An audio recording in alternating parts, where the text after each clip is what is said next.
Lion ટેઇલ્ડ Macau, lion ટેઇલ્ડ Macau એટલે શું? પહેલાં સમજો લાયન ટેઇલ્ડનો મતલબ શું થાય? તો કે લાયન ટેઇલ્ડ, પહેલાં સમજો કે લાયન ટેઇલ્ડ મકાઉ શું છે. નીચે પહેલાં એનો ફોટો જોઈ લઈએ. તો કે જોઈને ખબર પડી જાય કે આ તો વાંદરો છે. લાયન ટેઇલ્ડ મકાઉ એ શું છે? વાંદરો છે. તો પ્રશ્ન થાય વાંદરો છે તો કે લાયન સિંહ હું લેવા કીધું? એ એટલા માટે કારણ કે લાયન ટેઇલ્ડ મકાઉનો મતલબ થાય વાંદરો. લાયન ટેઇલ્ડ મતલબ શું? સિંહ જેવી પૂંછડી ધરાવતો. લાયન એટલે સિંહ, ટેઇલ્ડ એટલે પૂંછડી, ટેઇલ એટલે પૂંછડી. તો કે સિંહ જેવી પૂંછડી ધરાવતો વાંદરો. આની પૂંછડી જો પૂંછડી ધ્યાનપૂર્વક જોશો તો લાગશે કે હા સિંહ જેવી છે, એટલે એને લાયન ટેઇલ્ડ મકાઉ કીધું. લાયન ટેઇલ્ડ મકાઉ કીધું, બરાબર. તો આ પ્રશ્ન યુપીએસસીમાં પૂછાઈ ગયો છે, આપણે પણ પૂછવાની શક્યતા રહેલી છે. લાયન ટેઇલ્ડ મકાઉ ક્યાં જોવા મળે? વેસ્ટર્ન ઘાટની અંદર જોવા મળે છે. વેસ્ટર્ન ઘાટની અંદર. યાની ઇન્ડેન્જર્ડ છે.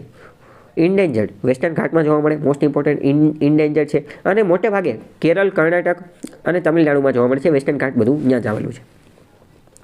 ઇન્ડેન્જર્ડ અને વેસ્ટર્ન ઘાટ એટલું યાદ રાખવાનું. આ એક રીતનું પ્રીમેટ છે. પ્રીમેટનો મતલબ શું થાય? તો કે પ્રીમેટનો મતલબ થાય વાંદરા. વાંદરાની જે પ્રજાતિ હોય એની અમરેલા ટર્મ છે પ્રીમેટ. પ્રીમેટ નામ છે એનું, બરાબર, પ્રીમેટ. તો તમને ખ્યાલ હોવો જોઈએ. લાયન ટેઇલ્ડ મકાઉ જો નીચે ફોટો ને એ બધું આપેલું છે, શું છે શું નહીં એ બધું.